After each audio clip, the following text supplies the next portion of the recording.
Hello guys, আসসালামু আলাইকুম। আপনারা সবাই কেমন আছেন? আশা করি খুবই ভালো আছেন। তো গাইস, আজকে চলে আসলাম নতুন একটা রেসিপি নিয়ে। আজ আমি খুব সহজে এবং ঘরে থাকা অল্প উপকরণ দিয়ে বানিয়ে দেখাবো মজাদার চিপস। এই চিপসটা আপনারা রেডিমেড বাজারে কিনতে পাবেন, তবে আজকে আমি সেটা ঘরে বানিয়ে দেখাবো কিভাবে এরকম রেডিমেড চিপস বানাতে হয়। আর গাইস, এই চিপসগুলো খেতে কিন্তু এক কথায় অসাধারণ, একদম মুচমুচে আর কুরকুরে। যে খাবে ছোট থেকে বড় সবারই খুব পছন্দ হবে এই চিপসটা। তো সেই চিপসটাই আজকে বানিয়ে দেখাবো, আশা করি আপনাদের খুব ভালো লাগবে। তো চলুন আমার আজকের এই ভিডিওটা দেখে আসা যাক। তো গাইস, প্রথমে একটা বাটির মধ্যে নিয়ে নিব ময়দা। আমি এখানে ময়দা ব্যবহার করেছি, আপনারা চাইলে আটাও ব্যবহার করতে পারেন। তারপর দিয়ে দিব স্বাদমতো লবণ আর 1 প্যাকেট ম্যাজিক মশলা।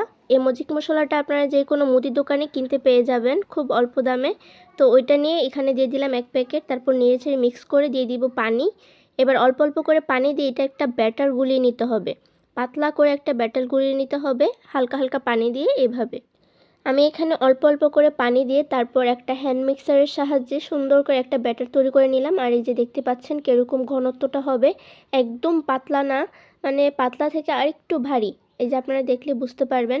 তো এখন আমি আরেকটা বাটির মধ্যে এই ব্যাটারটাকে ভাগ করে নিব 2 ভাগে, কারণ আমি এখানে 2 রকমের কালারের এই চিপসটাকে বানাবো সেই জন্য। তবে আপনারা চাইলে 1 কালার বানাতে পারেন, শুধু সাদা। তবে আমি যেহেতু 2 কালার বানাচ্ছি তাই আরেকটা বাটির মধ্যে দিয়ে দিব অরেঞ্জ ফুড কালার। এটা এখন অরেঞ্জ কালার হবে। আর এই যে দেখতে পাচ্ছেন আমার এখানে 2 কালারের হয়েছে। তো এবার এগুলাকে এক সাইডে রেখে এখন চলে যাব নেক্সট ধাপে। তো সেজন্য একটা স্টিলের বাটি নিয়ে নিলাম। এটা একটা প্লেট, বাটি না, মানে এরকম পাতলা করে একটা প্লেট। তো এটার মধ্যে আমি ভালো করে তেল ব্রাশ করে নিব একটা ব্রাশের সাহায্যে। তারপর এখানে দিয়ে দিব ব্যাটারটা। যেই ব্যাটারটা আমি তখন বানিয়ে রেখেছিলাম ওই ব্যাটারটা দিয়ে এভাবে রুটির মতো করে চারপাশে ছড়িয়ে দিতে হবে। এই যে আপনারা দেখুন আমি কিভাবে দিচ্ছি। প্রথমে হচ্ছে এই বাটিটার মধ্যে, মানে এই প্লেটটার মধ্যে হালকা তেল ব্রাশ করে এই ব্যাটারটা দিয়ে এভাবে পাতলা করে একটা রুটির মতো শেপ দিয়ে নিতে হবে। তারপর হচ্ছে আমরা এটাকে ভাপে দিব। সেই জন্য এখানে দিয়ে দিলাম ভাপে আমি। বেশি সময় লাগবে না, ঢাকনা দিয়ে আমি 30 সেকেন্ড থেকে 40 সেকেন্ডের মতো রাখলে কিন্তু এটা হয়ে যাবে। তো এই যে দেখতেই পাচ্ছেন 30-40 সেকেন্ড পরে কিন্তু এটা একদম কমপ্লিট ভালো করে হয়ে গিয়েছে। তো এখন এটাকে উঠিয়ে নিব।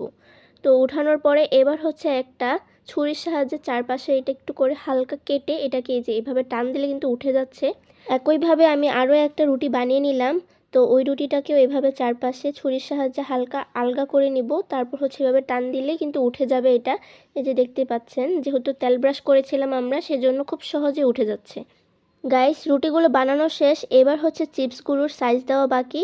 তো একটা রুটি নিয়ে এভাবে করে আমরা গোল গোল করে পয়সার মতো শেপ দিয়ে নিচ্ছি, চিপসের যেই শেপটা হয় ওইভাবে। তবে আপনারা চাইলে কিন্তু ডাইরেক্টলি ওই বড় রুটিটাই রেখে দিতে পারেন, ভেজে পাঁপড়ের মতো করে খেতে পারেন। তবে আমরা এভাবে করে চিপসের মতো নিচ্ছি। আর এটা খেতে কিন্তু গাইস এক কথায় অসাধারণ। এই যে দেখতে পাচ্ছেন সাদা সবগুলো চিপস কিন্তু আমি একসাথে সাজিয়ে নিয়েছি, কতটা সুন্দর লাগতেছে দেখুন। তো গাইস, একইভাবে আমি অরেঞ্জ কালার ব্যাটারটা দিয়েও রুটি বানিয়ে নিচ্ছি এরকম প্লেটের মধ্যে দিয়ে। তারপর ভাপ দিয়ে নিচ্ছি, একটা কড়াইয়ের মধ্যে ভাপ দিয়ে নিলাম আমি। এটাকেও 30 সেকেন্ডের মতো রেখে দিলে হয়ে যাবে। তো এই যে দেখতেই পাচ্ছেন 30 সেকেন্ড পরে কতটা সুন্দর হয়েছে। এতক্ষণ কিন্তু কালারটা অতটা বোঝা যায়নি, আপনারা কি খেয়াল করেছেন গাইস? তবে ভাপে দেওয়ার পরে খুব সুন্দর একটা কালার এসেছে, দেখে খুব ভালো লাগলো। তো এবার হচ্ছে এটাকে সুন্দর করে উঠিয়ে নিচ্ছি আমি প্লেটটা থেকে। তারপর হচ্ছে চিপসের শেপ দিয়ে নিব।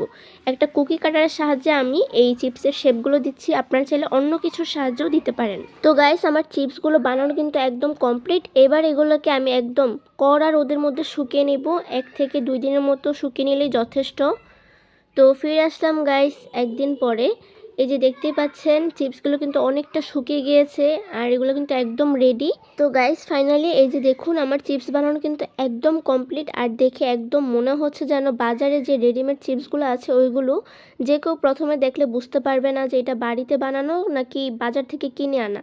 এই যে আপনাদেরকে একটু দেখাই কতটা সুন্দর হয়েছে দেখতে। ওফ গাইস, অসাধারণ। আমার কাছে তো দেখতে খুব ভালো লাগতেছে, মানে যাকে দিবেন ছোট থেকে বড় সবারই খুব পছন্দ হবে এই চিপসটা।